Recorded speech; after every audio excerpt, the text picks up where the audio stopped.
Día 1. La naturaleza de la alegría. ¿Por qué no se te ve más taciturno? Para empezar, invité al arzobispo Tutu a recitar una plegaria, puesto que, según su tradición, esta es la forma de iniciar cualquier conversación importante. Sí, gracias, dijo el arzobispo. Me vendrá bien toda la ayuda que pueda reunir. Guardemos silencio. Ven a nosotros, Espíritu Santo. Llena los corazones de tus fieles sirvientes y prende en ellos la llama de tu amor. Envías tu espíritu y ellos son creados, y tú renuevas la faz de la tierra. Amén. Amén, repitió el Dalai Lama, y aproveché para pedirle que compartiera con todos sus expectativas para los días que nos esperaban. Se puso cómodo mientras se frotaba las manos. Estamos en el siglo XXI. Hemos mejorado los avances tecnológicos del siglo pasado y modernizado todo lo relacionado con el mundo material. Obviamente sigue habiendo gente pobre que no se alimenta adecuadamente y aún así vivimos en sociedades altamente evolucionadas. El problema es que nuestro mundo y la educación que recibimos siguen centradas exclusivamente en valores externos y materialistas. Los valores internos apenas nos preocupan. Los que reciben este tipo de educación desde pequeños acaban siendo dominados por el materialismo y al final toda la sociedad sucumbe ante él. Sin embargo, esta filosofía de vida no basta para enfrentarse a los problemas del ser humano. El verdadero problema se encuentra aquí, dijo el Dalai Lama señalándose la cabeza. El arzobispo Tutu se llevó los dedos al pecho para recordarle la importancia del corazón. Y aquí, añadió el Dalai Lama, mente y corazón. Los valores materialistas no traen consigo la tranquilidad. Así pues, debemos concentrarnos en los valores más íntimos, en nuestra verdadera humanidad. Solo así conseguiremos paz interior y más paz en el mundo. Nosotros mismos somos los que creamos muchos de los problemas a los que nos enfrentamos, como la guerra o la violencia. A diferencia de los desastres naturales, estos son productos del ser humano. La contradicción es evidente, continuó. Somos 7.000 millones de seres humanos. Nadie quiere tener problemas o sufrir, y sin embargo, vivimos rodeados de problemas y de sufrimiento, que la mayoría de las veces hemos creado nosotros mismos. ¿Por qué? Se dirigía directamente al arzobispo Tutu, que asentía con la cabeza. Me queda por añadir algo. Como uno de estos 7.000 millones de seres humanos, creo que es responsabilidad de todos hacer del mundo un lugar más feliz. Tenemos que preocuparnos más por el bienestar ajeno. Dicho de otro modo, necesitamos más bondad, más compasión. Debemos centrarnos más en nuestros valores, buscar en nuestro interior. Se volvió hacia el arzobispo, juntó las palmas de las manos y las levantó en un gesto de respeto. Tu turno, arzobispo Tutu, mi querido amigo. Extendió una mano y el arzobispo la sujetó con ternura entre las suyas. Creo que tienes un gran potencial. ¿Potencial? Exclamó el arzobispo haciéndose el indignado y retiró la mano. Un gran potencial, sí. Me refería a un gran potencial para crear una humanidad más feliz. El arzobispo echó la cabeza hacia atrás riéndose. Ah, claro. Cuando la gente te mira, continuó el Dalai Lama, tú siempre te estás riendo, siempre estás feliz. Ese es un mensaje muy positivo. Ahora fue el Dalai Lama el que cogió la mano del arzobispo entre las suyas y la acarició. Los líderes políticos o espirituales suelen tener un rostro muy serio. Se incorporó en la silla frunciendo el ceño con gesto severo.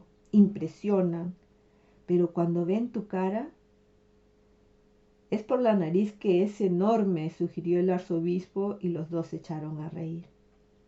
Te agradezco de verdad que hayas venido para conversar conmigo, dijo el Dalai Lama.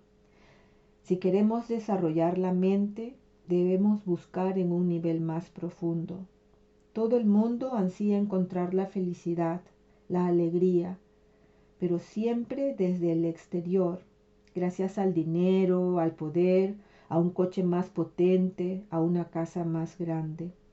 La mayoría de la gente no repara en la auténtica fuente de una vida más feliz, que está en nuestro interior, no afuera, al igual que la fuente de la salud física.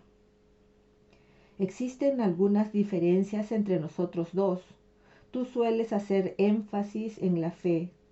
Yo soy budista y creo que la fe es muy importante, pero al mismo tiempo la realidad nos dice que de los 7.000 millones de personas que somos en todo el planeta, más de 1.000 millones no son creyentes. No podemos excluirlos. 1.000 millones es una cifra importante. También son nuestros hermanos y hermanas y se merecen ser más felices, miembros de pleno derecho de esta gran familia que formamos los seres humanos. Así pues, no podemos depender de la religión para educar nuestros valores interiores. Es muy difícil seguir razonamientos tan profundos como los tuyos, empezó el arzobispo Tutu. De hecho, creía que ibas a decir que cuando perseguimos la felicidad es precisamente cuando no la encontramos. Es muy, muy escurridiza. No basta con decir, me olvido de todo y me dedico solo a buscar la felicidad.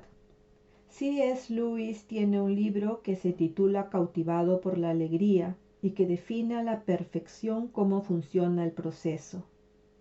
La gente te mira, continuó el arzobispo, y piensa en todo lo malo que te ha pasado en la vida. No hay nada más terrible que el exilio, huir de tu hogar y de todo aquello que significa algo para ti. Y sin embargo, cuando te conocen, descubren a alguien que desprende una serenidad maravillosa, una compasión infinita, una picardía. Esa es la palabra perfecta, intervino el Dalai Lama. No me gustan las formalidades. No me interrumpas, protestó el arzobispo. ¡Oh! El Dalai Lama se echó a reír al recibir semejante reprimenda. Es maravilloso descubrir que lo que buscamos no es la felicidad. Yo no hablaría de eso, sino más bien de la alegría. En la alegría está la felicidad. Es algo mucho más grande. Piensa en una madre que está a punto de dar a luz. La mayoría de nosotros intentamos evitar el dolor.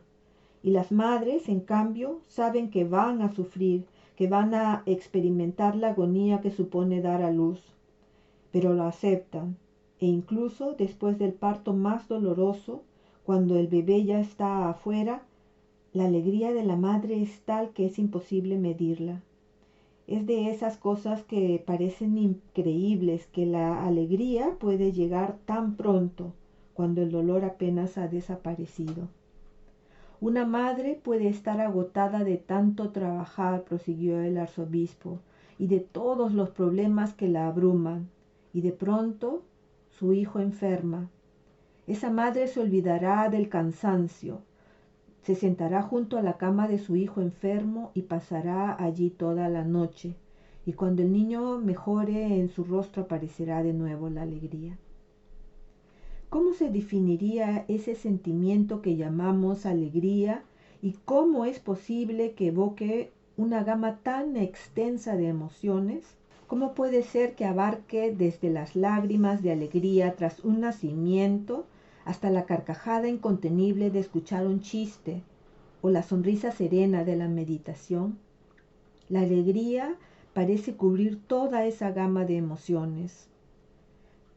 Paul Ekman, conocido investigador en el campo de las emociones y amigo personal del Dalai Lama, ha escrito que la alegría está asociada a sentimientos tan variados como los siguientes: placer, de los 5 sentidos; diversión, desde una risa disimulada a una carcajada; complacencia, un tipo más calmado de satisfacción; excitación, una respuesta a la novedad o al desafío; alivio, como consecuencia de otra emoción, ya sea miedo, ansiedad o incluso placer; asombro, ante algo extraordinario y admirable; éxtasis o arrobo, que nos transporta más allá de nosotros mismos; exultación, tras contemplar una tarea difícil o atrevida; orgullo rebosante, cuando nuestros hijos obtienen un reconocimiento especial; regocijo malsano o alegría por el mal ajeno; disfrutar con el sufrimiento de alguien; elevación, tras presenciar un acto de bondad, generosidad o compasión; gratitud, agradecimiento por un acto desinteresado del que somos receptores.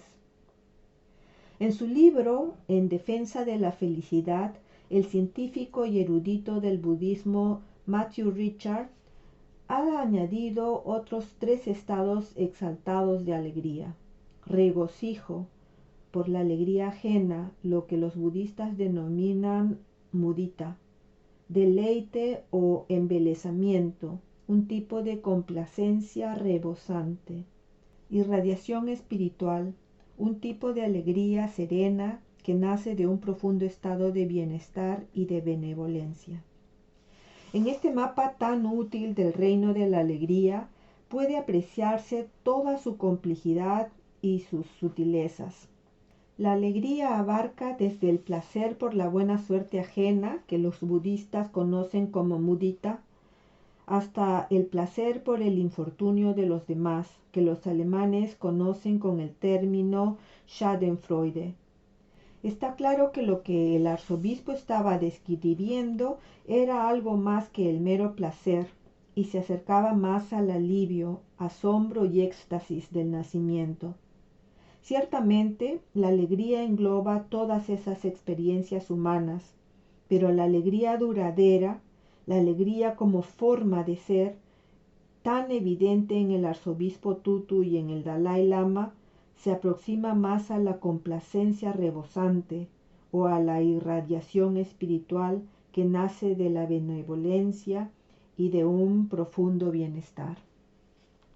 Yo sabía que estábamos allí para descubrir la compleja topografía de la alegría. Los estudios llevados a cabo por el Institute of Neuroscience and Psychology de la Universidad de Glasgow sugieren que solo existen 4 emociones esenciales, 3 de las cuales se conocen como emociones negativas: el miedo, la ira y la tristeza. La única positiva es la alegría o la felicidad. Investigarla significa ni más ni menos que ir en busca de aquello que hace que la experiencia del ser humano sea satisfactoria. La alegría es un sentimiento que llega de repente y nos sorprende, ¿o es una forma de ser y por tanto más fiable?, pregunté. En el caso de ambos, la alegría parece algo mucho más perdurable. La práctica espiritual nos ha convertido en personas más serias, más circunspectas, sino más alegres. Así pues, ¿cómo se cultiva esta sensación de alegría duradera como forma de ser y no solo como sentimiento pasajero? Se miraron el uno al otro y el arzobispo Tutu le hizo un gesto a Dalai Lama. Este apretó la mano a su amigo y empezó. Sí, es cierto, la alegría es algo distinto de la felicidad. Cuando uso la palabra felicidad, en cierto sentido lo que quiero decir es satisfacción. A veces sentimos una experiencia dolorosa, pero esa misma experiencia, como has dicho tú antes cuando hablabas del parto, puede traer consigo una satisfacción y un júbilo enormes. Permíteme que te haga una pregunta, intervino el arzobispo Tutu. ¿Cuántos años llevas en el exilio? ¿50 y tantos? 56. 56 años alejado del país que más quieres de este mundo. ¿Por qué no se te ve más taciturno? ¿Taciturno? Sin acabar de entender qué quería decir su amigo. Yimpa se dispuso a traducir el término al tibetano, pero el arzobispo se le adelantó, triste. El Dalai Lama cogió la mano del arzobispo como si intentara consolarlo mientras recordaba aquellos acontecimientos tan dolorosos de su vida. Cuando descubrieron que el Dalai Lama era la reencarnación de su predecesor, lo arrancaron con apenas 2 años de su entorno rural en la provincia de Amdo, en la zona del Tíbet, y se lo llevaron a Lhasa, la capital, al palacio de Potala, con sus 1000 estancias. Allí fue criado en el más absoluto aislamiento y educado para ser el futuro líder espiritual y político del Tíbet y la reencarnación divina del Bodhisattva de la compasión. Tras la invasión china del país en 1950, el Dalai Lama se vio empujado a la política. Con 15 años gobernaba a 6 millones de personas y se enfrentaba a una guerra sin cuartel e injustamente desigual. Pasó 9 años intentando negociar con la China comunista por el bien de su pueblo y buscando soluciones políticas, mientras el país era anexionado. En 1959, durante un levantamiento que amenazaba con acabar en masacre, el Dalai Lama decidió, con todo el dolor de su corazón, partir hacia el exilio. Las posibilidades de huir con éxito a la India eran alarmantemente escasas, pero para evitar la confrontación y el subsiguiente baño de sangre, partió en plena noche vestido como uno de los guardias del palacio. Tuvo que quitarse las gafas por ser demasiado reconocibles, y su escasa visión debió de aumentar la sensación de miedo e incerteza mientras el grupo pasaba junto a las guarniciones del Ejército Popular de Liberación. Durante las 3 semanas que duró la huida, sobrevivieron a tormentas de arena y de nieve y escalaron montañas de más de 5000 metros. Uno de mis ejercicios tiene su origen en un viejo maestro indio, dijo el Dalai Lama, en respuesta a la pregunta del arzobispo. Según él, cuando vives una experiencia trágica, debes pensar en lo sucedido. Si no hay forma de superar la tragedia, no tiene sentido que te preocupes demasiado. Es lo que yo hago. El Dalai Lama se estaba refiriendo a Shantideva, el maestro budista del siglo XVIII, quien escribió: si tiene solución, entonces no hay de qué preocuparse, y si no la tiene, ¿qué sentido tiene lamentarse? El arzobispo se echó a reír, quizá porque le parecía increíble que alguien pudiera dejar de preocuparse por algo simplemente porque no conducía a nada. Sí, creo que la gente ya es consciente de ello. Sus mentes lo saben. Se llevó los dedos índices de ambas manos a la frente. Saben que no sirve de nada preocuparse, pero no pueden evitarlo. Muchos de nosotros nos hemos convertido en refugiados, intentó explicarse el Dalai Lama, y en mi propio país las dificultades son muchas. Cuando pienso en ello, continuó, juntando las manos hasta formar con ellas un círculo, me preocupo. Volvió a separarlas rompiendo el círculo, pero cuando contemplo el mundo veo muchos problemas, incluso en la República Popular de China. Por ejemplo, la comunidad musulmana Hui padece muchos problemas y mucho sufrimiento. Y fuera de China sigue habiendo muchos más problemas e incluso más sufrimiento. Cuando miramos alrededor, nos damos cuenta de que no somos los únicos que lo pasamos mal. Muchos de nuestros hermanos y hermanas están en la misma situación. Así pues, cuando observamos el mismo suceso desde una perspectiva más amplia, se reducen la preocupación y el sufrimiento. Me sorprendió la simplicidad y profundidad de las palabras de Dalai Lama. Aquello no tenía nada que ver con el Don't Worry, Be Happy, la conocida canción de Bobby McFerrin.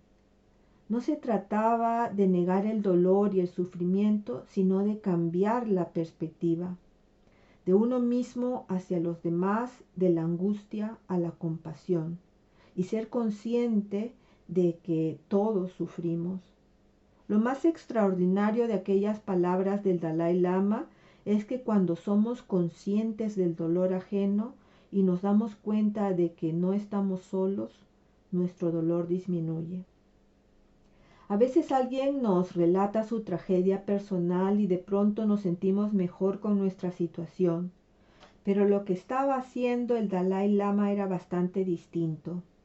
Él no pretendía comparar su situación con la de los demás, sino que las estaba unificando, expandiendo su identidad hasta darse cuenta de que el pueblo tibetano y él mismo no estaban solos en su sufrimiento.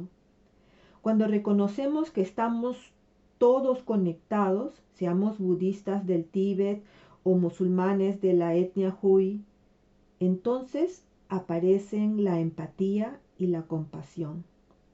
Me pregunté qué relación había entre la capacidad del Dalai Lama para cambiar la perspectiva y ese proverbio que dice: el dolor es inevitable, el sufrimiento es opcional. ¿De verdad es posible sentir dolor, ya fuera debido a una herida o al exilio, y no sufrir?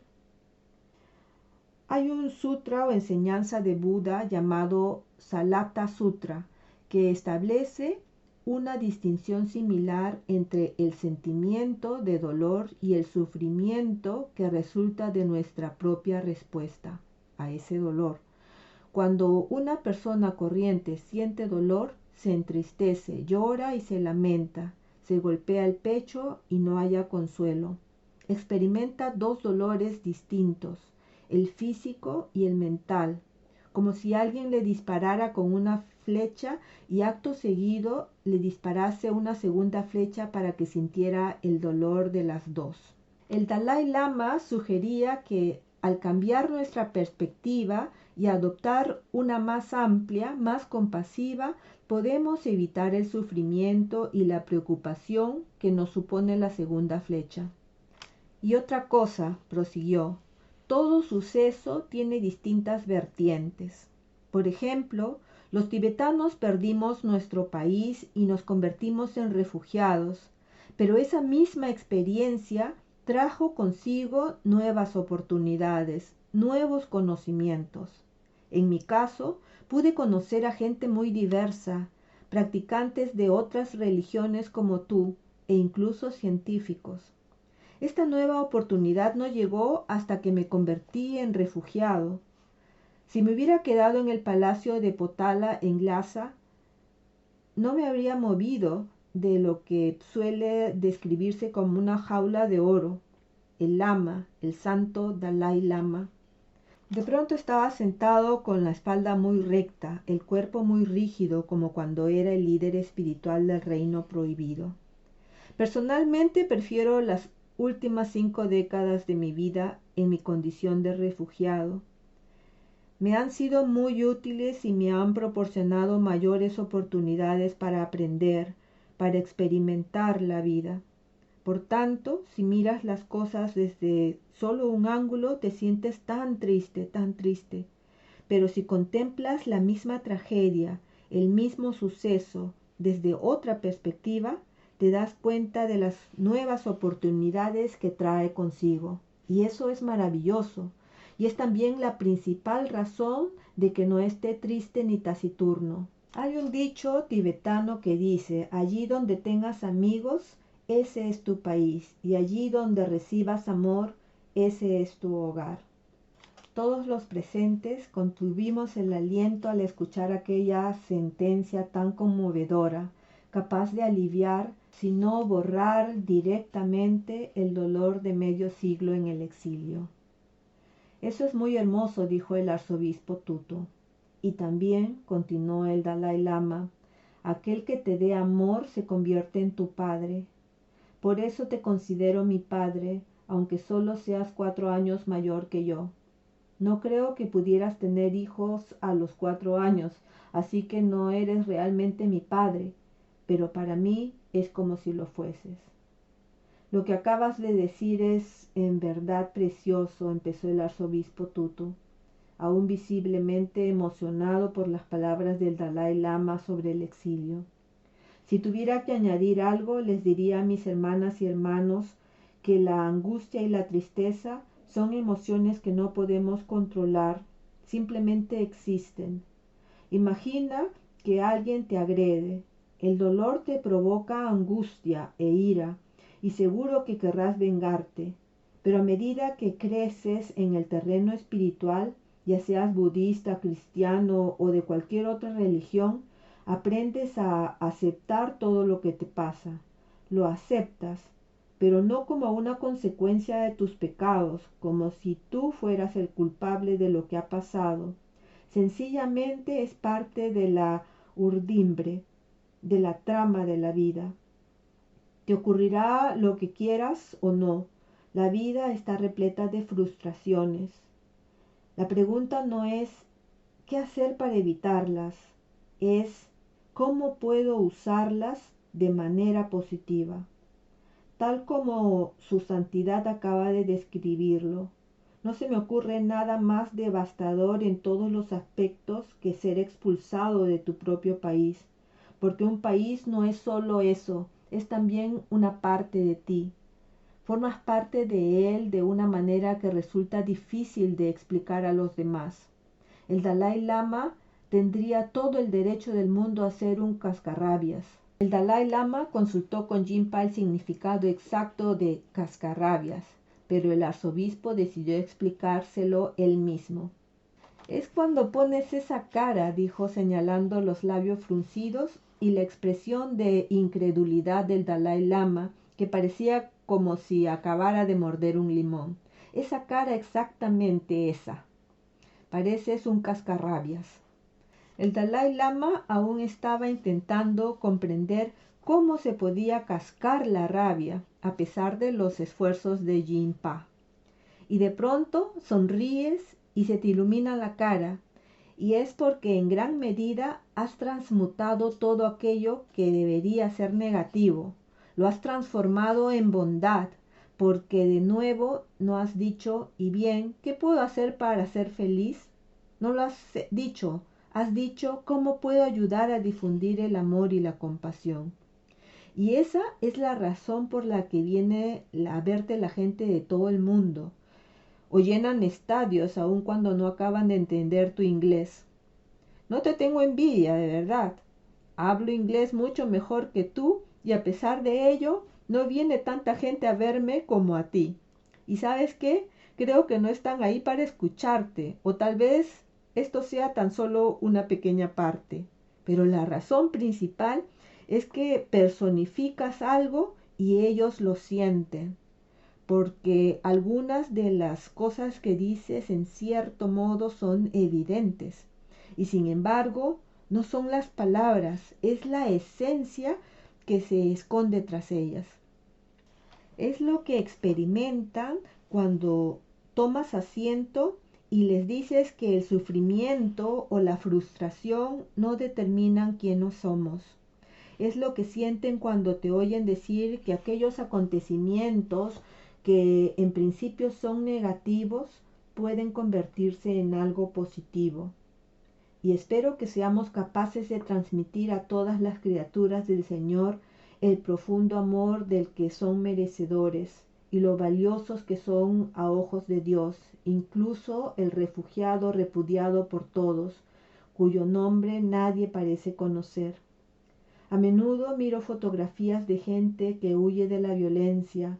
Miro a los niños que sé que Dios llora porque no es así como quiere que vivamos. Pero incluso en circunstancias como esas, ves a personas que se desplazan desde cualquier punto del mundo para ayudar, para intentar mejorar las cosas. Y a través de las lágrimas Dios emboza una sonrisa. Y cuando Dios te ve y oye cómo intentas ayudar a las criaturas del Señor, sonríe abiertamente.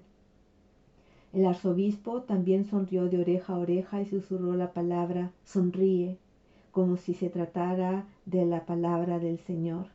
¿Quiere hacer otra pregunta?, añadió al ver que yo me había inclinado hacia adelante.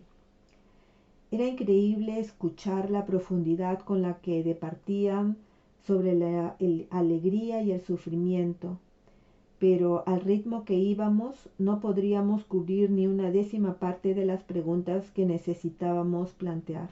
El Dalai Lama le propinó un manotazo cariñoso en la mano y dijo: «Tenemos muchos días por delante, así que eso no supone problema ninguno. Si la entrevista solo dura 30 minutos o una hora, acortaremos las respuestas». «Querrás decir que las acortarás tú», protestó el arzobispo Tutu. «Yo apenas me extiendo en mis respuestas. Primero tomémonos un té y luego intentaré ser más breve». Lo bello siempre implica sufrimiento. Arzobispo, antes hablaba del sufrimiento que el Dalai Lama ha experimentado durante su exilio. En tiempos del apartheid, usted y su país también lo pasaron mal. Incluso en su vida personal ha padecido cáncer de próstata. De hecho, se le ha vuelto a reproducir. Mucha gente se ve incapaz de sentir alegría cuando se enferma. Usted ha sido capaz de conservarla a pesar del sufrimiento. ¿Cómo lo ha conseguido? Bueno, lo cierto es que me ha ayudado mucha gente. Una de las cosas buenas que me llevo de todo esto es que de pronto descubres que no eres una célula solitaria, que formas parte de una comunidad maravillosa. Eso me ha ayudado mucho. Como decíamos antes, si intentas forzar la alegría, lo más probable es que no la encuentres. Te traicionarás a ti mismo, serás como una flor, te abrirás, florecerás, pero será siempre en beneficio de los demás. Y creo que el sufrimiento, hasta el más intenso, es un ingrediente necesario de la vida, al menos para ser más compasivo. ¿Sabes? Cuando Nelson Mandela entró en prisión, era un hombre joven y podría decirse que sediento de sangre. Era el jefe del brazo armado del Congreso Nacional Africano, su partido. Pasó 27 años en la cárcel. Muchos dirán, 27 años, madre mía, qué pérdida de tiempo. Y creo que la gente se sorprende cuando les digo que no, que esos 27 años fueron necesarios para retirar la escoria. Todo el sufrimiento que padeció en la cárcel le enseñó a ser más magnánimo, a estar dispuesto a escuchar al otro bando, a descubrir que los que hasta entonces habían sido sus enemigos también eran seres humanos con sus miedos y sus esperanzas, y que habían sido moldeados por la sociedad. Así pues, sin esos 27 años, no creo que hubiéramos llegado a conocer a Nelson Mandela compasivo y magnánimo, capaz de ponerse en la piel del otro. Cuando el gobierno racista de Sudáfrica encarceló a Nelson Mandela y muchos otros líderes políticos, el arzobispo Tutu se convirtió en el embajador de facto de la lucha contra el apartheid. Protegido por la sotana anglicana y el Nobel de la Paz que recibió en 1984, pudo hacer campaña para terminar con la opresión a la comunidad negra y al resto de la población de color en Sudáfrica. La lucha resultó ser sangrienta. Mientras duró, el arzobispo enterró a infinidad de hombres, mujeres y niños y aprovechó todos aquellos funerales para predicar la paz y el perdón. Tras la liberación de Nelson Mandela y su posterior elección como primer presidente de la Sudáfrica Libre, el arzobispo recibió el encargo de crear la famosa Comisión para la Verdad y la Reconciliación, que intentaría encontrar una forma pacífica de enfrentarse a las atrocidades del apartheid y al mismo tiempo liberar un nuevo futuro sin venganzas ni represalias.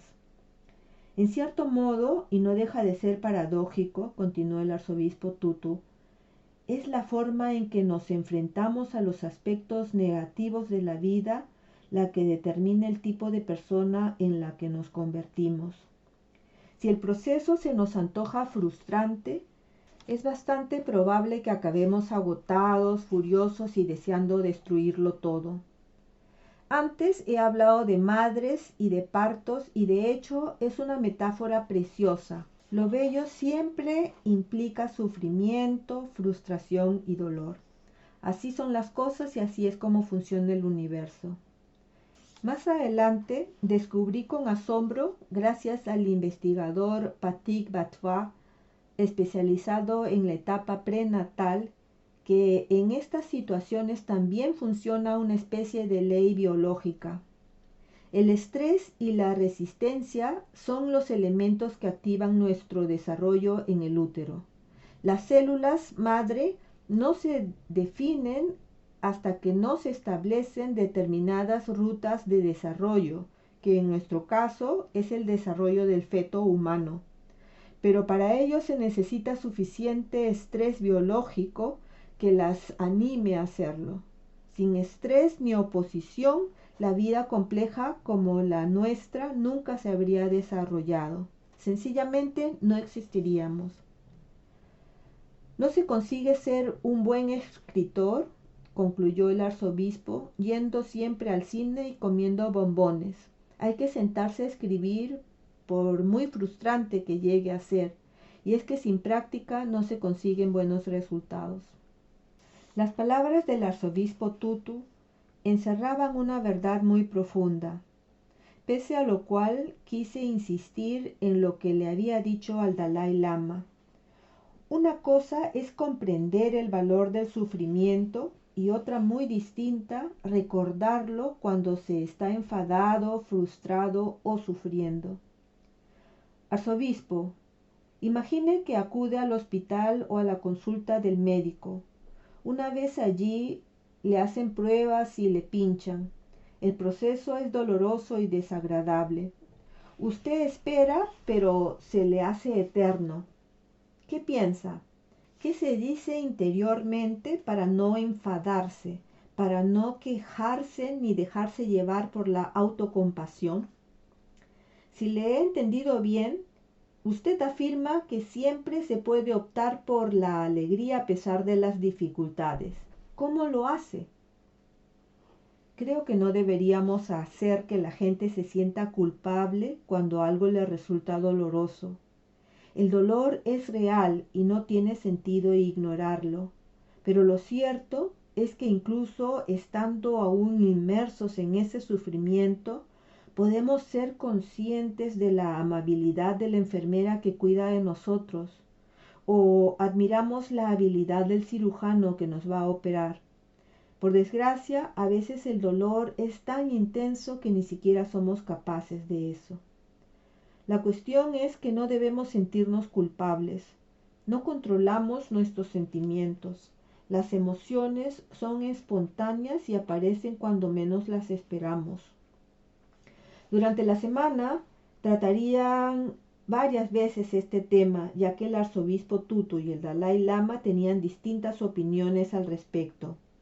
¿Hasta qué punto podemos controlar nuestras emociones? El primero afirmaba que muy poco, el segundo más de lo que creemos. Antes o después te invadirá la angustia, prosiguió el arzobispo.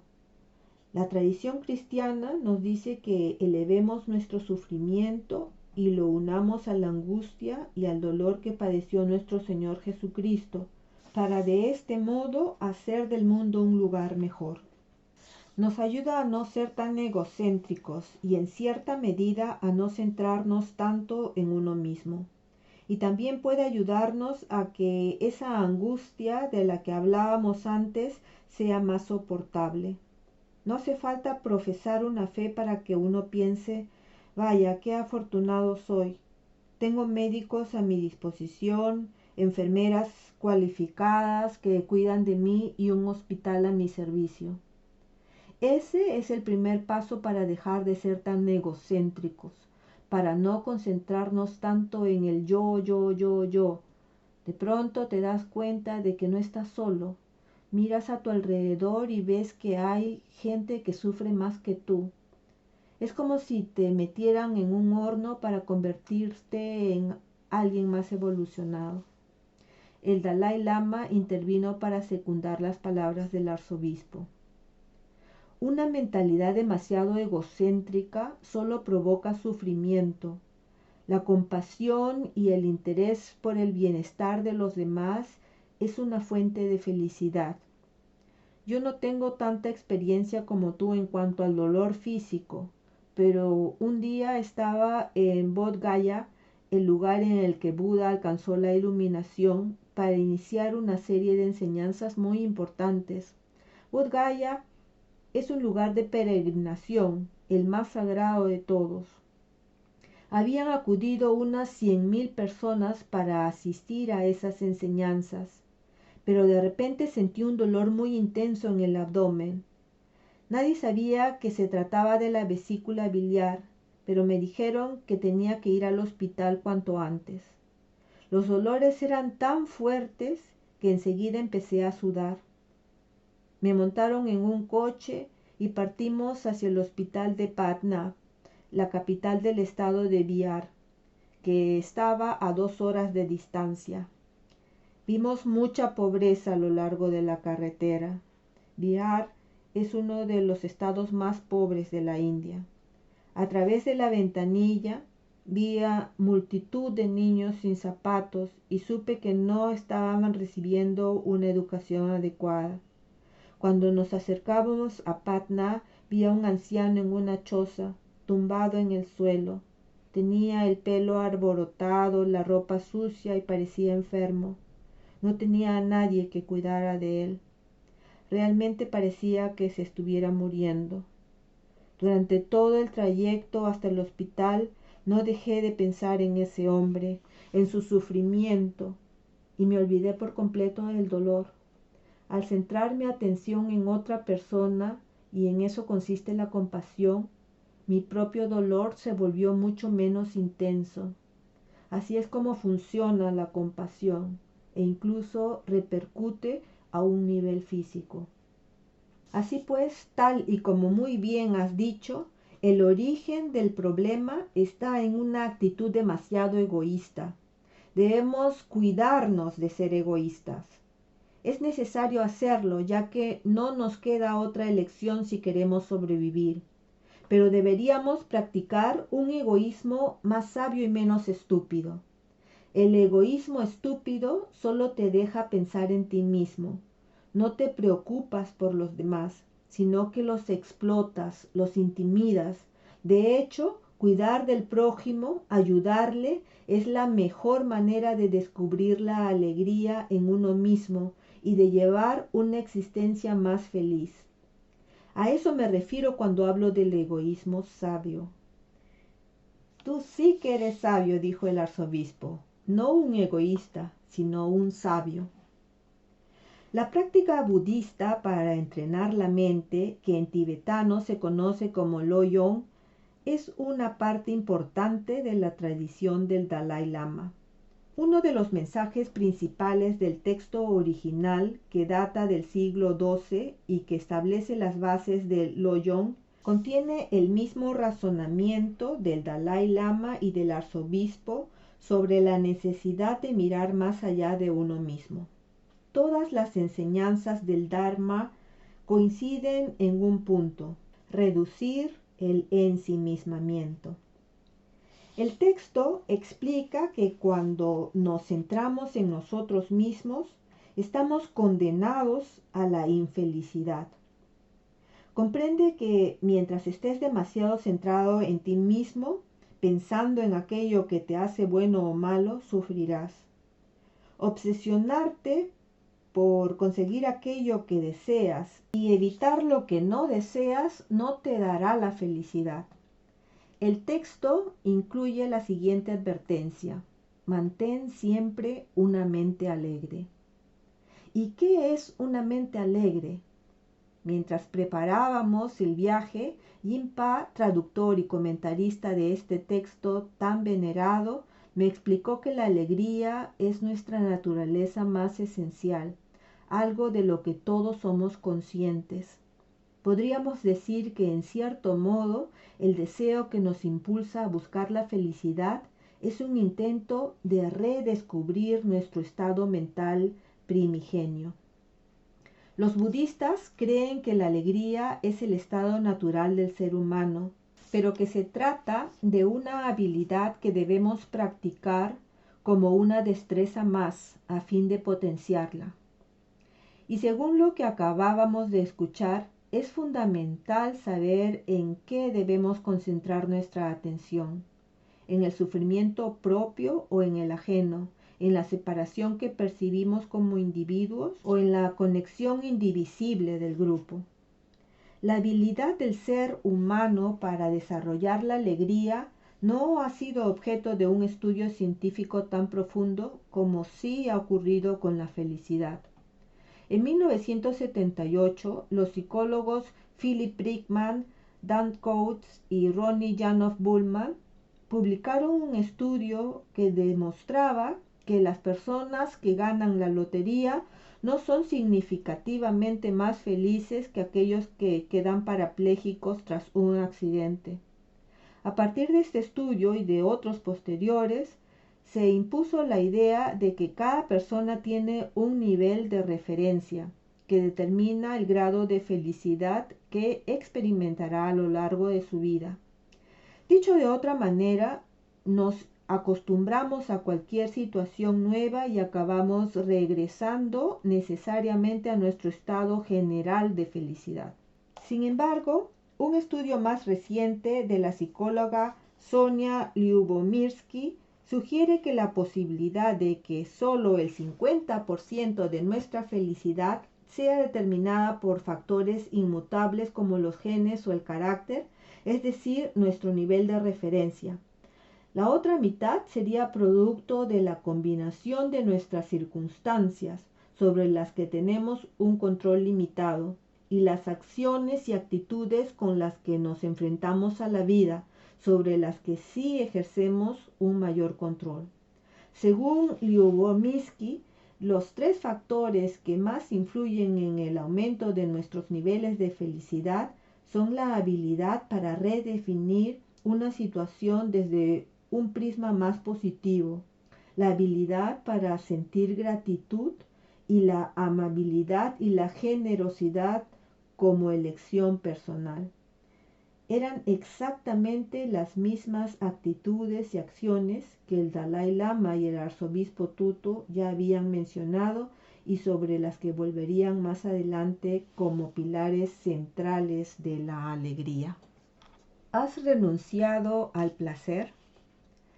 La mayoría de las religiones creen firmemente que no podemos alcanzar la felicidad duradera a través de los sentidos. Estos nos permiten obtener un placer temporal, pero es irremediablemente breve y nunca el origen de una satisfacción perdurable. Según un dicho budista, intentar buscar la felicidad a través de la gratificación sensorial es como tratar de saciar la sed bebiendo agua salada. Pero, ¿cuál es exactamente la relación entre la alegría y el placer? Y entre lo que el Dalai Lama había llamado felicidad a nivel físico y felicidad a nivel mental. Santidad, mucha gente cree que al ser monje ha renunciado al gozo o al placer, y al sexo, añadió el Dalai Lama, aunque yo no iba exactamente por ahí. ¿Qué? Intervino el arzobispo. Al sexo, repitió el Dalai Lama. ¿He oído bien? Preguntó el arzobispo incrédulo. ¡Oh! Exclamó el Dalai Lama entre risas al darse cuenta de la sorpresa mayúscula de su amigo, y a continuación se inclinó hacia él para tranquilizarlo, lo cual provocó una sonora carcajada por parte del arzobispo. Además de al sexo, dije yo intentando reconducir el tema, ¿ha renunciado al gozo y al placer? Me he sentado a su lado durante la comida y me ha parecido que disfrutaba de los deliciosos alimentos. Para usted, ¿qué papeles desempeñan el gozo y el disfrute de los placeres de la vida? Me encanta la comida. Sin ella, mi cuerpo no sobreviviría. Tú, continuó volviéndose al arzobispo, no te pasas el día pensando Dios, Dios, Dios. Yo tampoco me paso el día repitiendo compasión, compasión, compasión. La compasión no te llena el estómago, pero en cada comida tenemos la oportunidad de trabajar la habilidad de consumir los alimentos sin sentir apego. ¿Cómo?, preguntó el arzobispo sin acabar de comprender el uso budista que el Dalai Lama acababa de hacer del término apego, y quizá preguntándose cómo alguien puede no sentirse unido a su comida.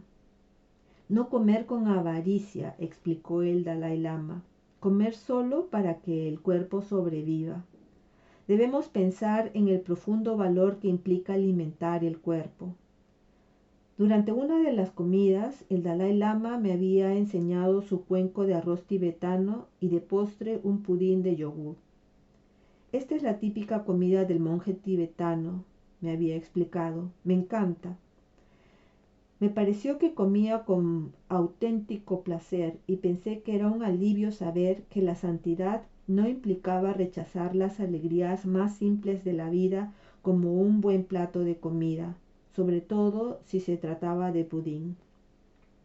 Estaba bastante seguro de que había disfrutado mucho comiéndose aquel postre.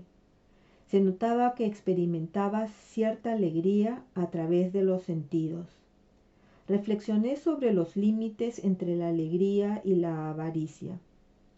¿Era el repetir una o dos veces y por tanto una cuestión de porciones y tamaños, o más bien se trataba de la actitud hacia cada bocado? Yinpa compartió conmigo una conocida plegaria tibetana que suele recitarse antes de la comida. Puesto que veo esta comida como una medicina, la disfrutaré sin avaricia ni ira, sin gula u orgullo, sin ánimo de engordar, únicamente para alimentar mi cuerpo.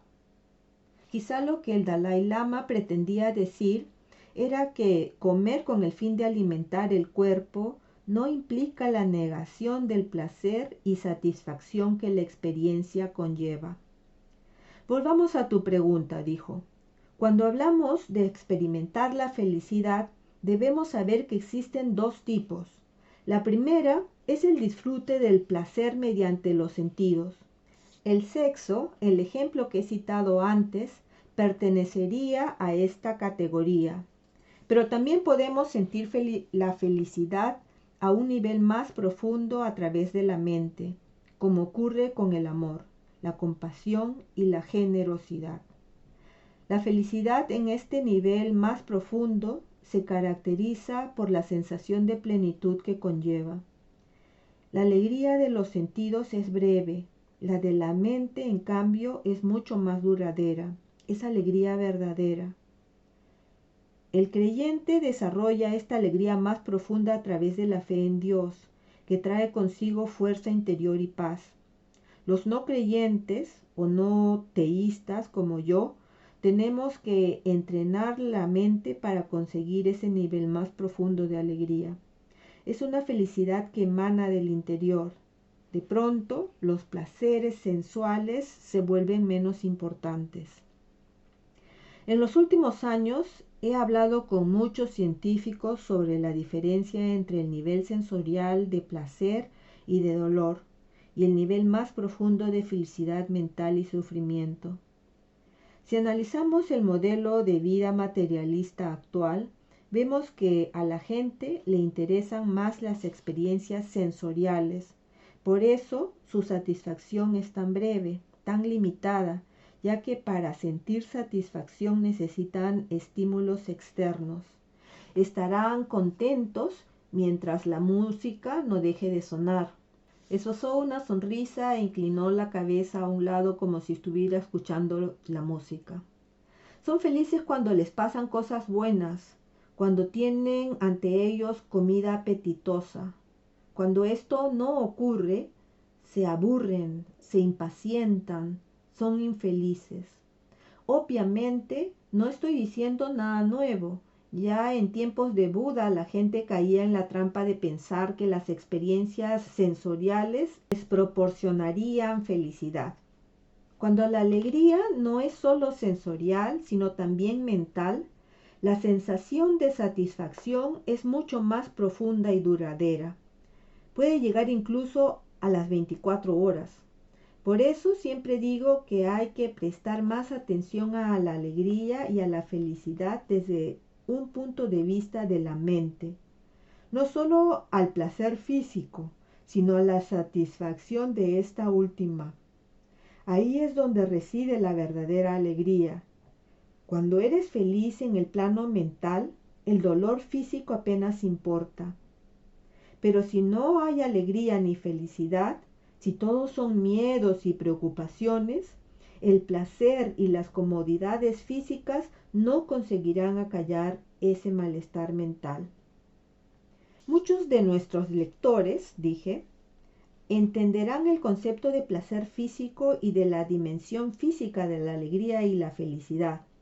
Saben cómo se sienten después de escuchar una canción que les guste o de disfrutar de una buena comida, pero ¿cómo definiría usted esa felicidad mental, ese placer que según afirma dura 24 horas?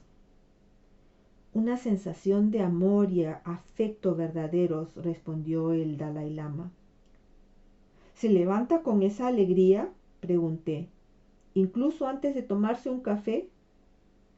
Cuando desarrollas un verdadero interés por el bienestar de todos los seres vivos y en particular de los seres humanos, te basta con eso para ser feliz desde la primera hora de la mañana, incluso antes de tomarte un café.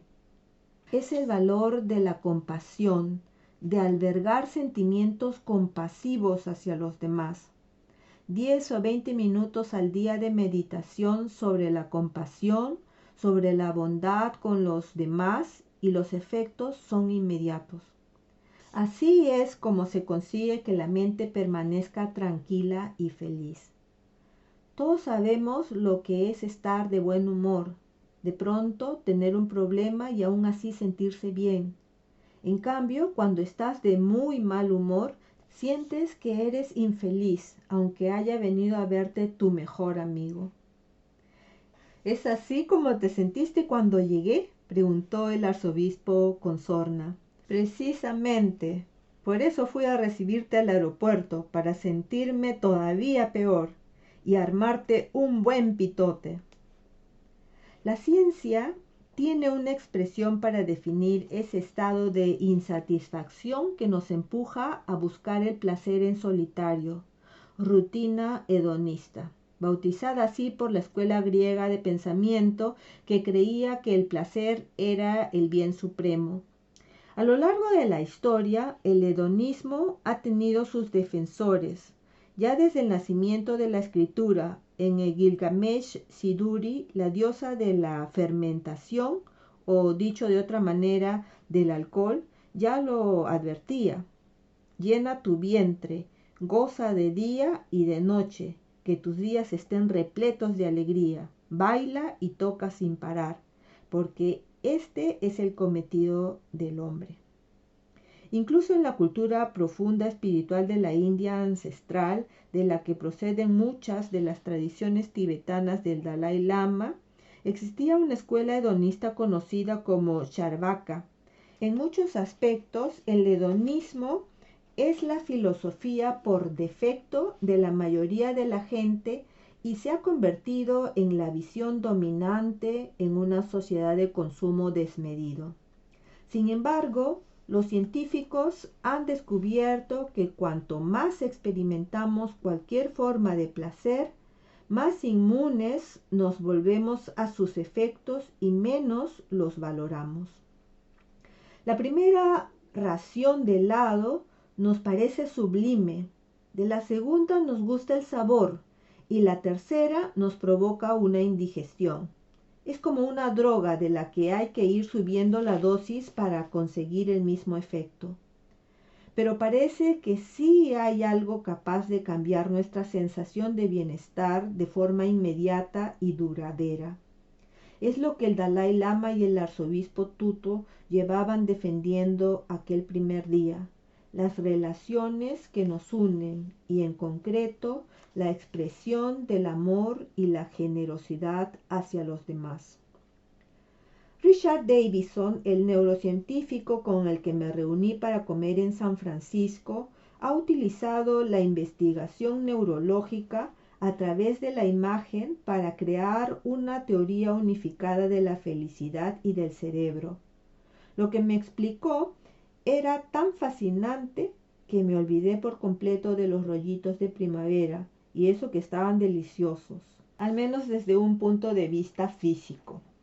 Según Davidson, existen 4 circuitos cerebrales independientes que influyen en esa sensación de bienestar duradero. El primero es nuestra habilidad para mantener estados positivos. Parece lógico que la capacidad para mantener un estado positivo o una emoción del mismo tipo tenga un impacto directo en la habilidad del individuo para experimentar felicidad. Lo que estos dos grandes líderes espirituales sostenían era que la forma más rápida de alcanzar ese mismo estado es partiendo del amor y la compasión. El segundo circuito es responsable de nuestra habilidad para recuperarnos de un estado negativo. Lo que me pareció más fascinante fue que ambos circuitos son totalmente independientes. Alguien puede tener la capacidad de mantener un estado positivo, pero luego caer con facilidad en el abismo de la negatividad del que tanto le costó salir. Eso explica muchas cosas de mi vida. El tercer circuito, también independiente, pero esencial para los otros dos, se ocupa de la habilidad para concentrarnos y evitar la dispersión mental.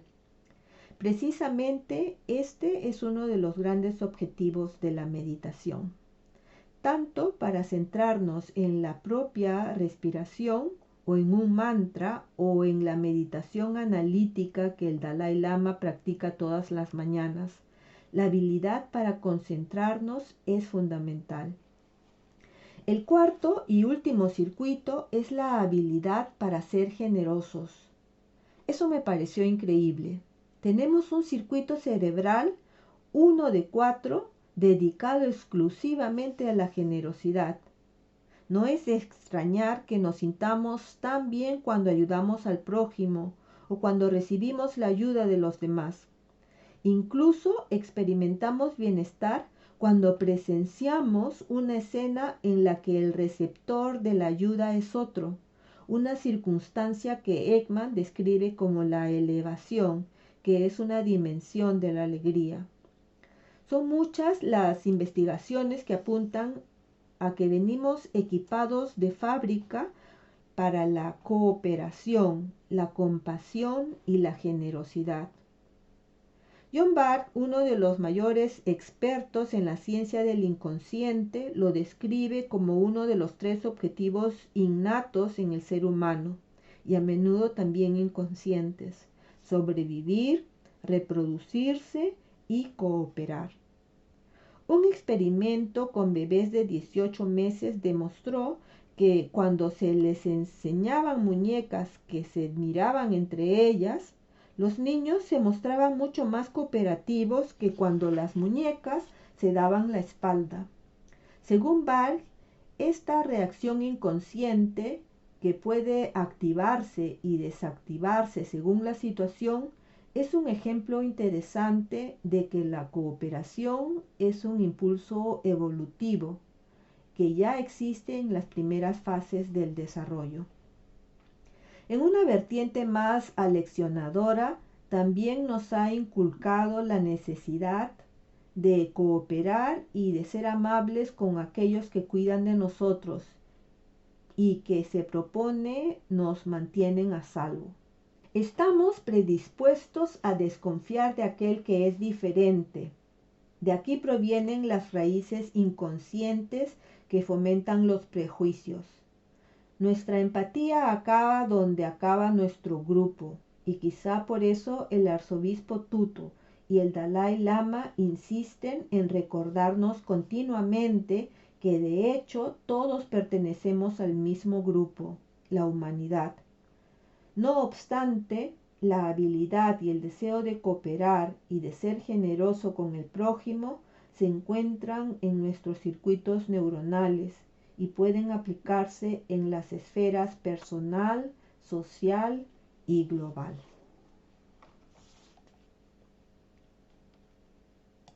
Nuestra mayor alegría. Dirigí la siguiente pregunta al arzobispo.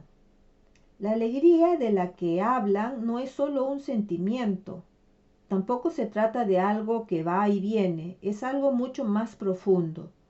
Según sus palabras, la alegría es una forma de aproximarse al mundo. Mucha gente espera que en algún momento le llegue la felicidad o la alegría, cuando encuentren trabajo, cuando se enamoren, cuando se hagan ricos, entonces serán felices, conocerán la alegría. Ustedes, en cambio, hablan de algo que siempre está presente, que no es necesario ningún acontecimiento especial para disfrutar de ella. El arzobispo consideró detenidamente su respuesta.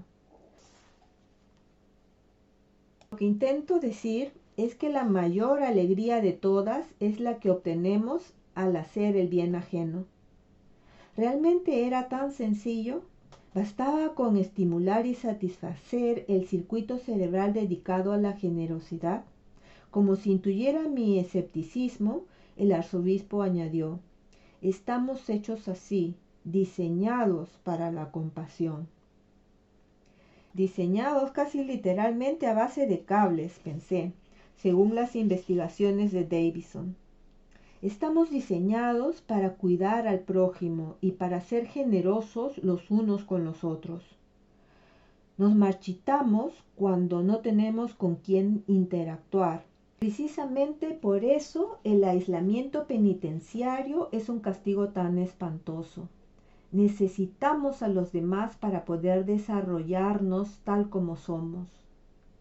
Me sorprendió que apareciese tan pronto en mi país un concepto como el Ubuntu. Una persona es persona a través de los demás. El Ubuntu dice que si tengo un trozo de pan, al compartirlo contigo me beneficio de esta acción, porque después de todo no hemos llegado solos a este mundo. Han hecho falta dos personas.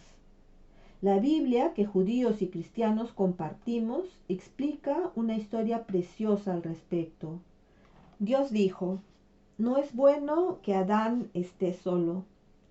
A lo que podrías objetar: no, perdona, pero no está solo, está rodeada de árboles, de animales y de pájaros. ¿Cómo puede decir que está solo? Y de pronto te das cuenta de que en un sentido casi literal estamos destinados a una profunda complementariedad. Esa es la naturaleza de las cosas.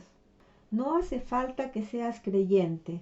Quiero decir que yo no podría afirmar lo que acabo de contarte si antes no lo hubiera aprendido de otros seres humanos.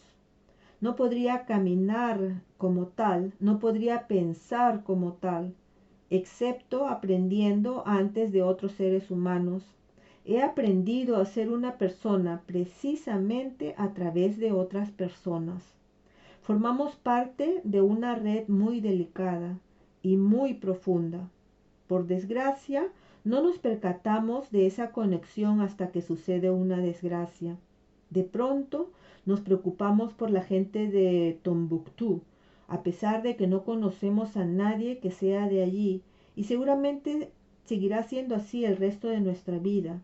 Y a pesar de ello, les abrimos nuestro corazón, les enviamos ayuda porque somos conscientes de que estamos interconectados, unidos los unos a los otros, y solo podemos desarrollar nuestra humanidad si estamos todos juntos. Me emocioné al escuchar las palabras del arzobispo Tutu y sin embargo Casi podía sentir el escepticismo de algunos lectores tras leer estas palabras, el mismo que yo había experimentado. La gente no pasa el tiempo pensando en cómo ayudar al prójimo. Nos guste o no, la mayoría de nosotros, cuando nos despertamos por la mañana, lo primero que pensamos es cómo nos la vamos a arreglar para hacer nuestro trabajo, ganar el dinero necesario para pagar las facturas y ocuparnos de nuestras familias y demás responsabilidades. El dicho "los buenos siempre llegan los últimos" describe a la perfección la profunda ambivalencia con la que tratamos la bondad y la compasión en Occidente. En nuestra sociedad el éxito se mide por el dinero, el poder, la fama o la influencia. El Dalai Lama y el arzobispo Tutu lo tenían todo menos el dinero, pero tampoco iban a pasar hambre. Está bien que un líder espiritual no dé importancia al dinero, pero ¿qué pasa con aquellos que viven y mueren en la todopoderosa economía de mercado?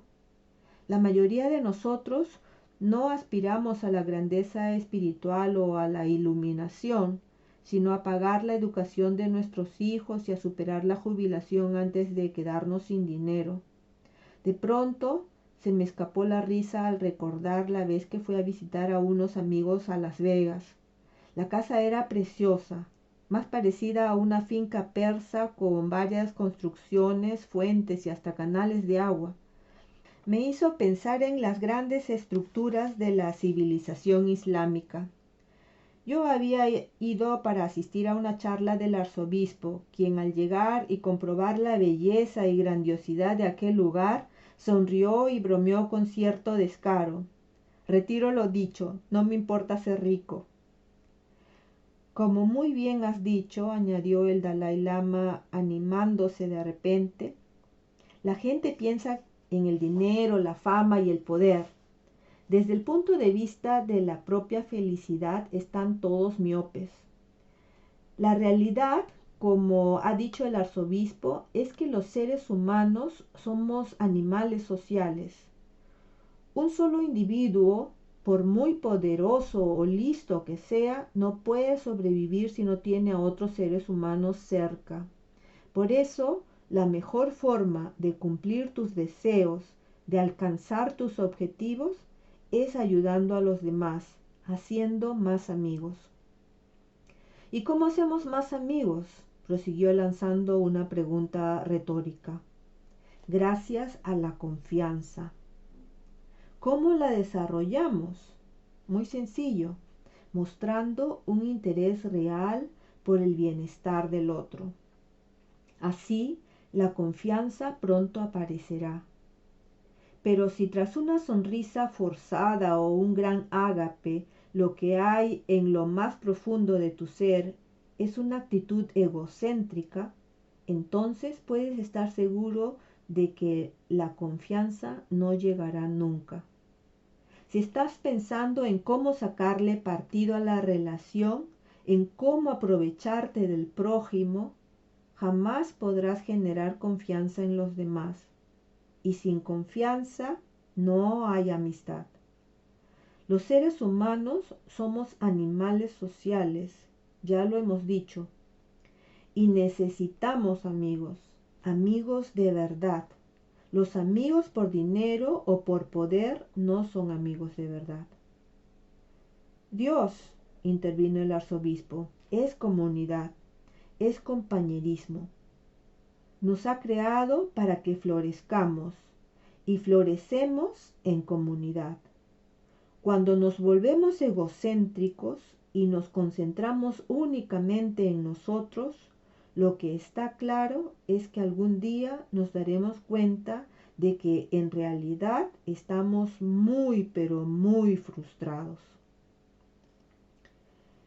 He aquí la paradoja.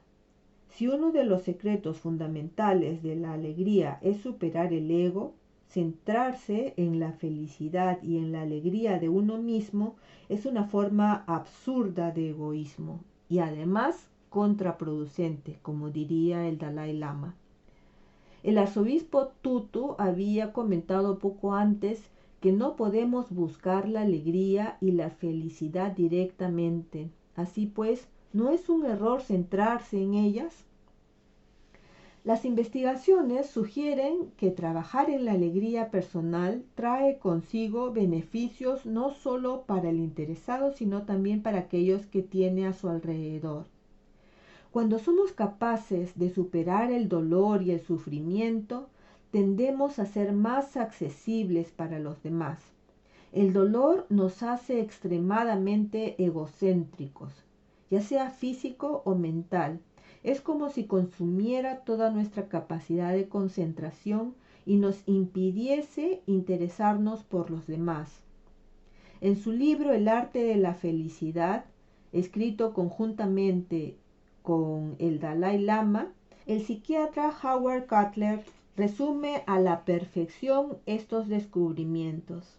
De hecho, todas las encuestas demuestran que es la gente infeliz la que tiende a ser más egocéntrica y socialmente retraída, melancólica, incluso hostil.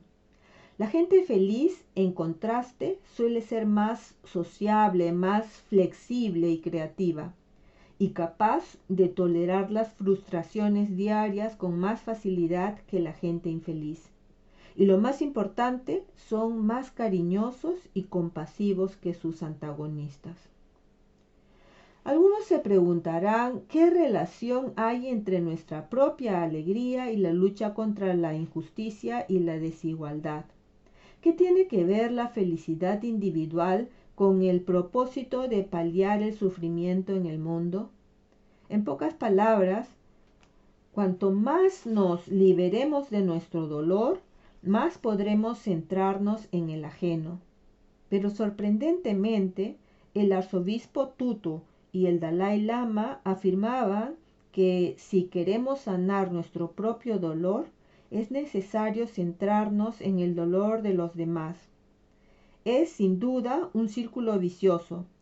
Cuanto más nos concentramos en los demás, más felices somos. Y cuanto más felices somos, más alegría podemos ofrecer a los demás. El objetivo no es solo crear alegría para nosotros mismos, sino, en palabras del arzobispo, ser como un pantano de alegría, un oasis de paz, un estanque de serenidad capaz de contagiar a todo aquel que esté a tu alrededor. Como verás, la alegría es bastante contagiosa, como ocurre con el amor, la compasión y la generosidad. Así pues, tener una actitud más alegre no consiste únicamente en disfrutar de una vida más divertida. Estamos hablando de un estado mental más empático, más poderoso, incluso más espiritual, además de comprometido con el mundo. Una vez el arzobispo Tutu y yo trabajamos en la creación de un curso de formación para embajadores de paz y activistas con destino a zonas de guerra. El arzobispo les explicaba que la paz debe salir del interior. No podemos llevar la paz a un territorio en conflicto si no tenemos paz interior. Del mismo modo, no podemos pretender hacer del mundo un lugar mejor, más feliz, si no aspiramos a ese mismo ideal para nuestra vida. Estaba ansioso por saber cómo debemos enfrentarnos a los obstáculos inevitables que la alegría trae consigo, pero tendría que esperar al día siguiente. Solo quedaba tiempo para una pregunta más antes de la comida. Le pregunté al Dalai Lama qué se sentía al levantarse con el corazón rebosante de alegría, y él tuvo a bien compartir su experiencia con nosotros. Si eres un creyente convencido, en cuanto te levantas por la mañana, le das gracias a Dios por haberte concedido un día más e intentas cumplir la voluntad del Señor. Para un no teísta como yo, además de budista, lo primero que hago cuando me levanto es recordar las enseñanzas de Buda, la importancia de la bondad y de la compasión. el deseo del bien ajeno o al menos que se atenúe su sufrimiento. Luego recuerdo que todo está interrelacionado, la enseñanza de la interdependencia. Es entonces cuando establezco el propósito de la jornada, que el día sea provechoso, lo cual implica servir y ayudar a los demás en la medida de lo posible, y cuando no puede ser, no perjudicar a nadie. Para mí esa es la definición de un día provechoso. Comida. El encuentro entre dos pícaros es siempre algo maravilloso. Habían convertido la sala de audiencias del Dalai Lama en un comedor. Al fondo se veía un Buda dorado en el interior de una caja de madera de colores. Las paredes estaban cubiertas de tanjas, pergaminos de seda de colores brillantes que representaban imágenes de Buda y de otras figuras del budismo. Tradicionalmente se colgaban de las paredes de los templos durante un breve espacio de tiempo para inspirar la práctica de la meditación, y su función era animar a los monjes a seguir adelante en el camino de la iluminación.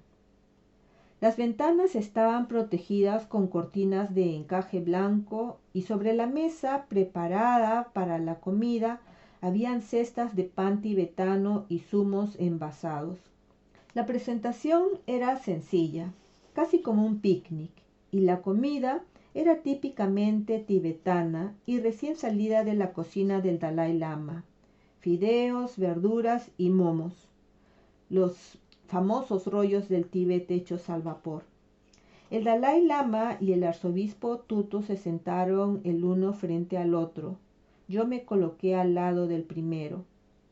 Podía sentir en su postura y en su lenguaje no verbal el poder propio de un líder. Recordé la fuerza y la ternura con la que me había estrechado la mano el día que nos conocimos. Su bondad no disminuía en absoluto su poder, un recordatorio constante de que la compasión es un rasgo propio de la fuerza, no de la debilidad, un punto que sería tratado durante la conversación.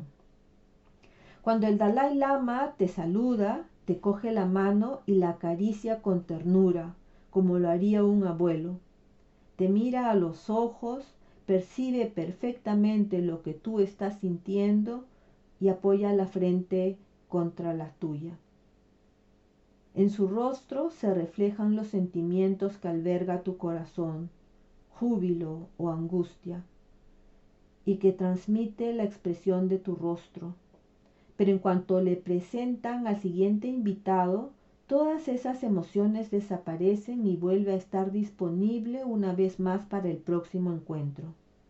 Quizás sea este el significado de estar totalmente presente, disponible para cada momento y cada persona con la que nos encontramos, liberado por los recuerdos del pasado y sin rendirse a la preocupación anticipada por lo que pueda venir. La comida empezó abordando de nuevo el tema de los cumpleaños, de la edad y la mortalidad. El otro día fui a ver a un especialista alemán de las rodillas, comentó el Dalai Lama. Me dijo que estoy en buena forma física y luego añadió que mi problema son las rodillas, pero que ya no tengo 18 años sino 80 y que no se puede hacer mucho por ellas. Luego pensé que aquella era una gran enseñanza, que es muy importante reflexionar sobre la no permanencia. Me recordó que tengo 80 años, es increíble. Y tú, amigo mío, eres mayor que yo. ¿Estás presumiendo de edad?, preguntó el arzobispo. Eso lo han preparado en mi cocina, repuso el Dalai Lama mientras le ofrecía un trozo de pan a su invitado de honor. ¿De verdad crees que voy a comérmelo después de que le hayas puesto las manos encima?, manifestó el arzobispo. Prefiero este otro, añadió pasando por encima del pan de cereales hasta llegar al blanco, mientras miraba a su médico con una sonrisa pícara en los labios.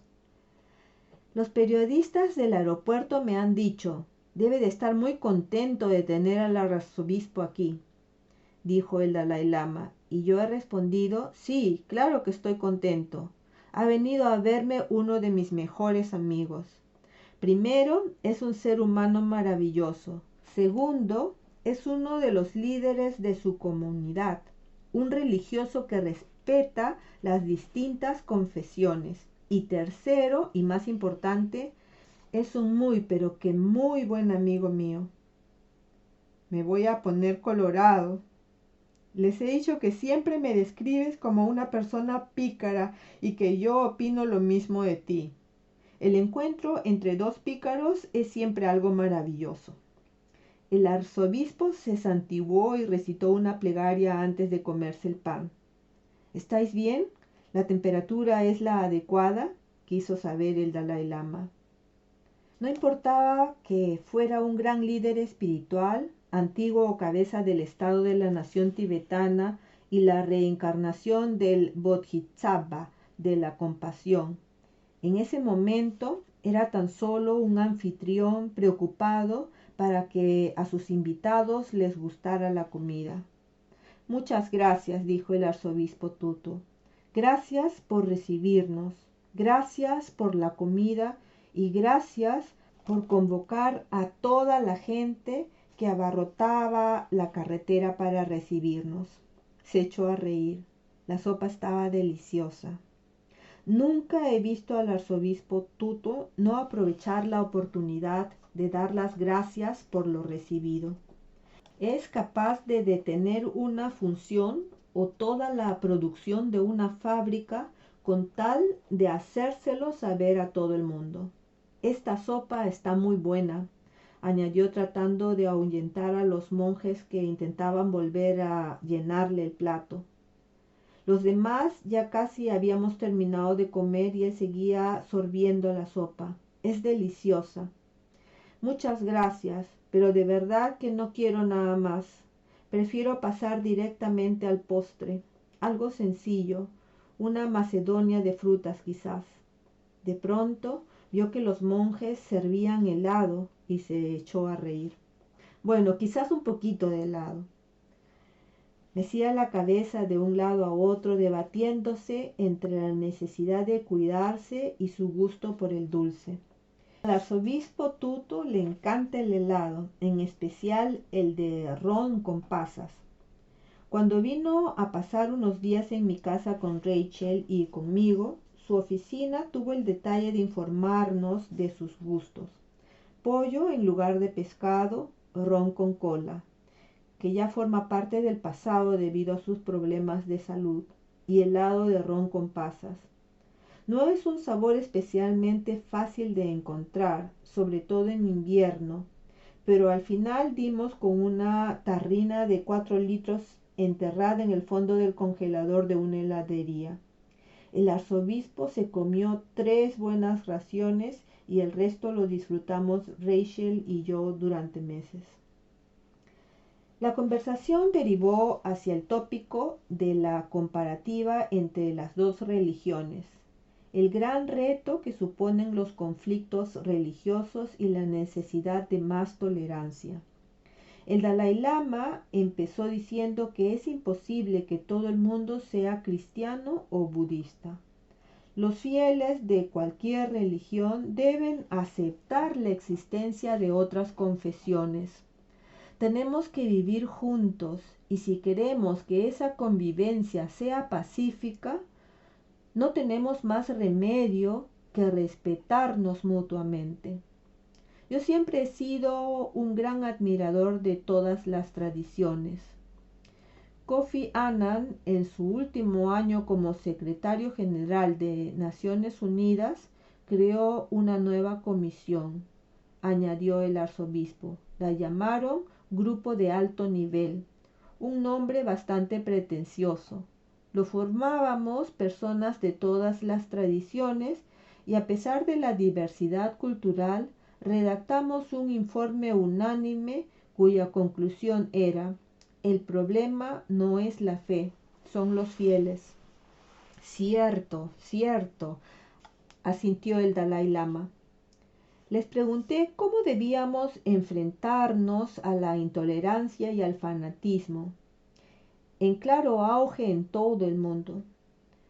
Las únicas soluciones posibles son la educación y un mayor contacto entre comunidades, respondió el Dalai Lama. A lo largo de mi vida he peregrinado a lugares santos de todo el planeta, como Fátima en Portugal, el Muro de las Lamentaciones y la Cúpula de la Roca en Jerusalén. Una vez, estando en Barcelona, conocí a un monje cristiano que se había pasado 5 años viviendo como un ermitaño en las montañas, sin apenas probar un bocado caliente. Le pregunté qué tipo de práctica realizaba y me dijo que ésta se sustentaba en el amor, y al decirlo sentí que había algo muy especial en su mirada. El amor está en lo más profundo de las religiones del mundo. Cuando conocí a ese hombre, mi primera reacción no fue pensar qué pena que no sea budista o lástima que sea cristiano. Yo suelo preguntarle a la gente, ¿de verdad crees que intervino el arzobispo Tutu? Pero el Dalai Lama se había vuelto hacia uno de los monjes que servían la comida y el arzobispo fingió que lo regañaba. ¿Me estás escuchando?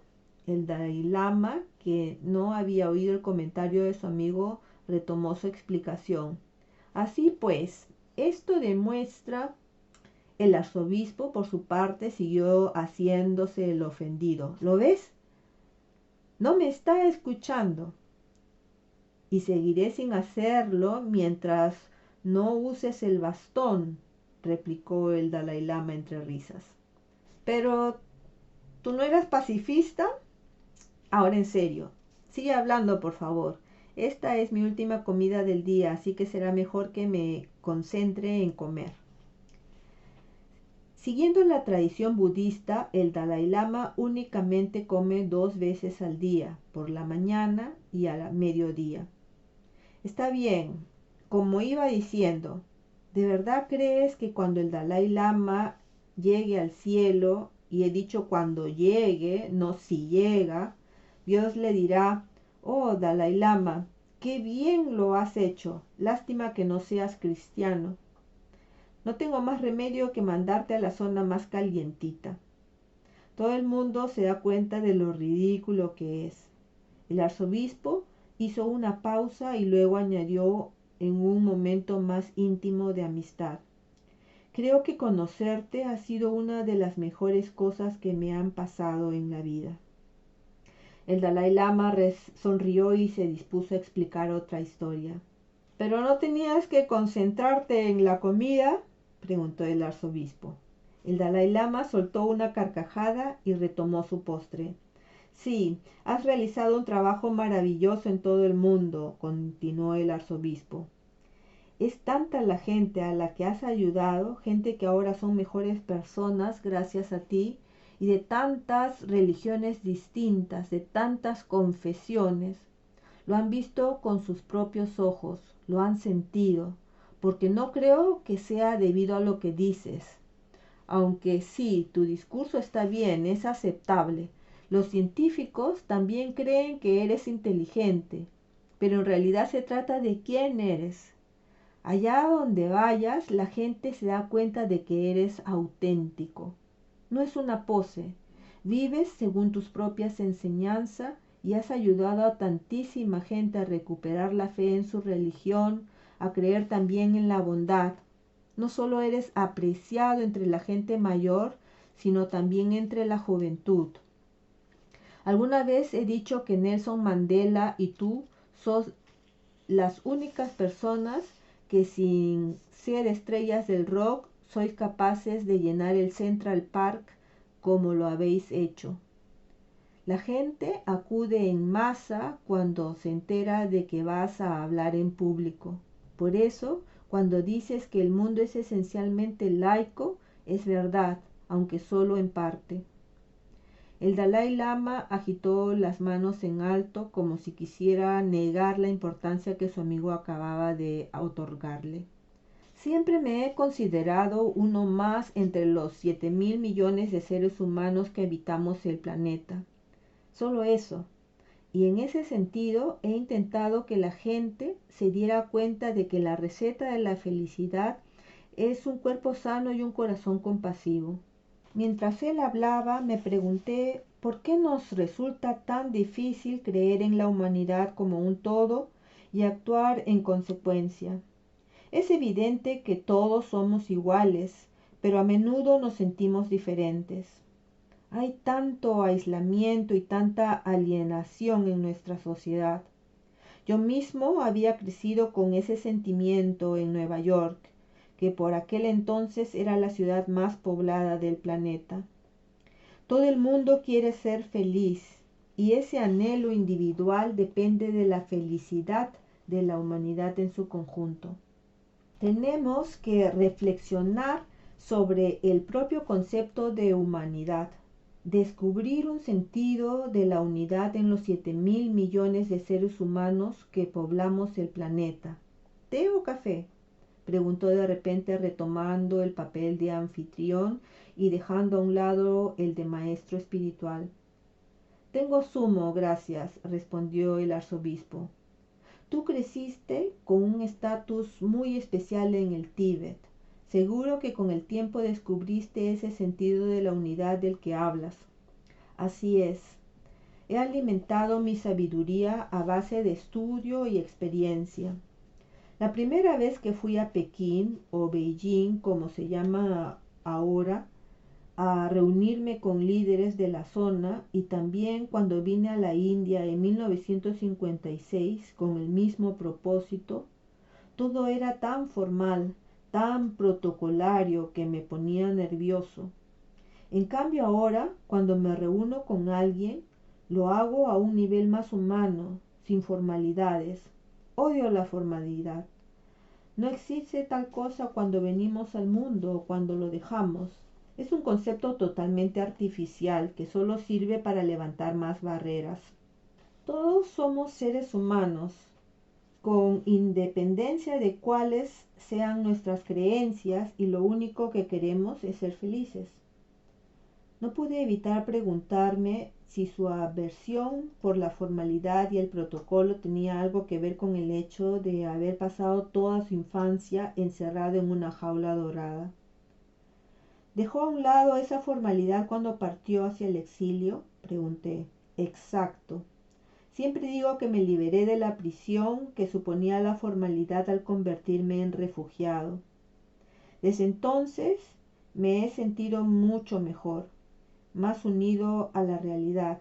A veces me burlo de mis amigos japoneses por su cultura excesivamente encorsetada.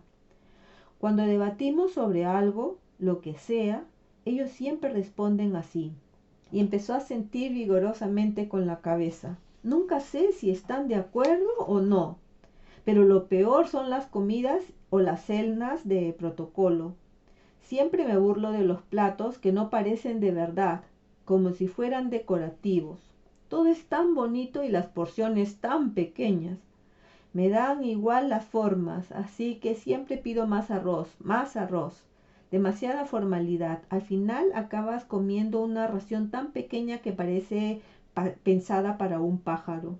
Mientras decía esto, rebañaba los últimos restos de postre del plato. Normalmente la gente quiere ser feliz, dije, pero el problema aparece cuando la mayoría no sabe cómo conseguirlo. Antes ha hablado usted de la importancia de ser bondadoso, pero mucha gente es tímida o le cuesta abrirse a los demás. Se asustan, tienen miedo al rechazo. También ha dicho que cuando te acercas a alguien con seguridad les inspiras confianza en sí mismos. Cierto. La verdadera amistad se basa por completo en la confianza, explicó el Dalai Lama. Cuando la preocupación por el bienestar ajeno es sincera, la confianza enseguida aparece. Esa es la base de la amistad. Somos animales sociales, necesitamos tener amigos. Son muy importantes en nuestra vida, desde que nacemos hasta que morimos. La ciencia ha descubierto que necesitamos amor para sobrevivir. Cuando nacemos, nuestras madres nos muestran un amor y un afecto sin límites. Muchos científicos sostienen que el contacto con la madre durante las primeras semanas tras el nacimiento es vital para el correcto desarrollo del cerebro. Aislar a un bebé recién nacido, privarle del contacto con su madre conlleva a muchos riesgos. Y esto nada tiene que ver con la religión, es biología. Necesitamos amor para sobrevivir. La primera vez que el Dalai Lama oyó hablar de esta investigación fue en la década de los 80, de boca del difunto biólogo Robert Livingstone. Más adelante sería su tutor de biología. La neurocientífica y neuropediatra Tali Baram es responsable de algunos de los hallazgos más recientes en este campo de estudio tan importante. Sus investigaciones demuestran que las características de la madre estimulan un tipo de actividad cerebral en el bebé que mejora el desarrollo cognitivo y la resistencia al estrés. El contacto con la madre podría inhibir la secreción de la hormona del estrés responsable de la desintegración de las espinas dendríticas, que son estructuras neuronales en forma de árbol que se encargan del envío y recepción de mensajes y de la decodificación de la memoria. Mi madre fue un bebé prematuro, expliqué. Nació en un parto múltiple con poco más de 1 kilo de peso y pasó 2 meses en una incubadora sin ningún tipo de contacto humano. ¿Y eso le afectó?, preguntó el arzobispo Tutu. Yo diría que mucho. Ahora hay, ¿cómo se llama?, dijo el arzobispo, el método canguro. Mi mujer, Lea, y yo somos padrinos de un hospital infantil en Ciudad del Cabo. Un día, estando de visita, vimos a un tipo enorme con un bebé diminuto atado al pecho para que pudiera escuchar el latido de su corazón. Nos contaron que gracias a ese método los bebés prematuros se recuperan mucho mejor.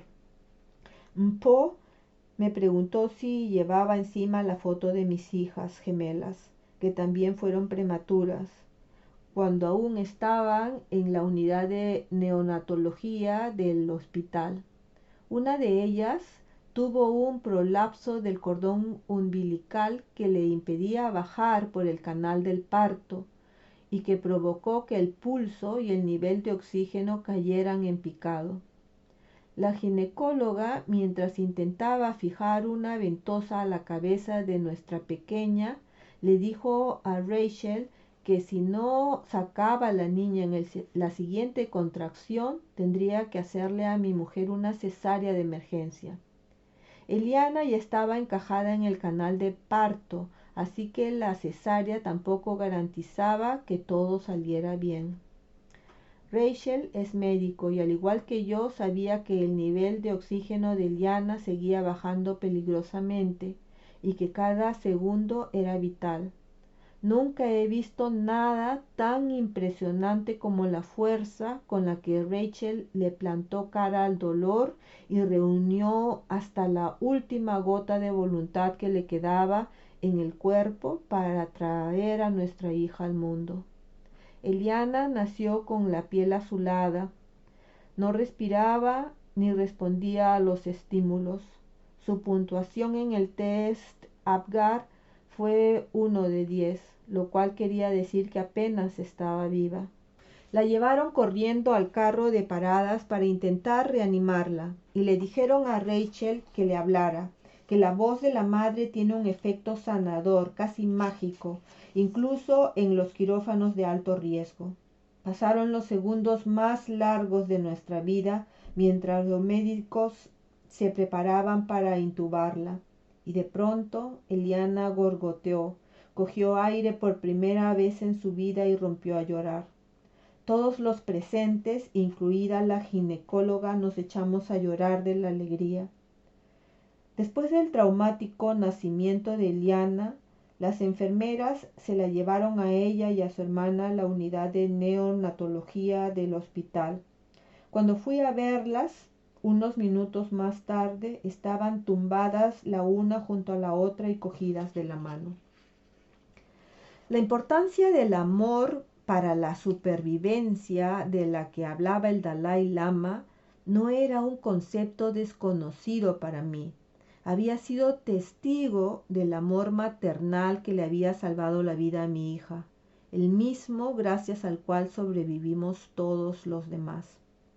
«Oh, qué bonito», exclamó el arzobispo al imaginarse la escena. «Es una cuestión biológica», dijo el Dalai Lama. «Todos los mamíferos, incluidos los humanos, tienen un vínculo especial con sus madres. Sin sus cuidados, las crías morirían. Es un hecho. Y en el caso de que no murieran, crecerían con unas carencias tan enormes que podrían convertirse en una especie de Hitler», sugirió el arzobispo Tutu. «Creo que Hitler de muy pequeño», replicó el Dalai Lama, «no se diferenciaba demasiado del resto de los niños. Era la primera vez que no estaban de acuerdo en ese juego travieso que llevaban entre ellos. Seguramente su madre sí que fue cariñosa con él, o no habría sobrevivido». Según comentarios de familiares, Clara Hitler fue una madre entregada, aunque por lo visto el padre sí era un hombre violento. «Hasta los terroristas de hoy en día», continuó el Dalai Lama, «han recibido todo el afecto del mundo por parte de sus madres. En el fondo, lo siento, pero no puedo estar de acuerdo contigo en eso», intervino el arzobispo. «La gente que se dedica a pistolear a los demás son personas con una enorme falta de seguridad en sí mismos. Necesitan demostrar que son alguien y muchas veces es porque no han recibido suficiente amor». «Sí, las circunstancias, el entorno, la educación, todo es importante», replicó el Dalai Lama, «sobre todo ahora que la educación apenas trabaja los valores interiores de la persona. En vez de desarrollarlos, nos volvemos egocéntricos. Estamos obsesionados con el yo, yo, yo. Las actitudes egocéntricas crean inseguridad y miedo, y también desconfianza. Demasiado miedo produce frustración, demasiada frustración, ira. Esa es la psicología, el sistema mental, emocional, que acaba provocando una reacción en cadena. Las actitudes egocéntricas nos alejan de los demás, nos vuelven desconfiados, inseguros, temerosos, nos llevan de la ansiedad a la frustración, de la frustración a la ira y de la ira a la violencia. Era fascinante escuchar al Dalai Lama describiendo el proceso mental que nos lleva al miedo, a la alienación y por último a la violencia. Apunté que la crianza en Occidente era demasiado centrada en los niños y en sus necesidades, y que no les enseñamos a preocuparse por los demás. «Sí, hay demasiado egocentrismo también entre los padres», respondió el Dalai Lama. Mis hijos. Es un tipo de amor partidista, cuando lo que necesitamos es que sea imparcial, dirigido a toda la humanidad, a todos los seres vivos, independientemente de cuál sea su actitud hacia nosotros. Tus enemigos son también tus hermanos y hermanas, así que merecen amor, respeto y afecto. Eso es amor desinteresado. Puedes resistirte a las acciones de tus enemigos y al mismo tiempo amarlos como hermanos. Eso es algo que solo los seres humanos podemos hacer gracias a la inteligencia. El resto de los animales simplemente no pueden. Como conocedor del amor paternal, exaltado y egocéntrico, me pregunté si realmente era posible amar al prójimo con esa misma clase de amor. ¿Somos capaces de ampliar el círculo e incluir a todos los que nos rodean, no solo a nuestra familia? Un monje puede centrar todo su amor en la humanidad, pero una madre o un padre tienen un hijo al que criar. El amor al que se refería el Dalai Lama podía ser un ideal para el ser humano, pero ¿era realista? Quizá no seríamos capaces de querer a todos los niños como queremos a los nuestros, pero sí que podríamos extender ese amor más allá de sus límites. Me pregunté qué opinaba el arzobispo, que también era padre, pero todos habían terminado de comer.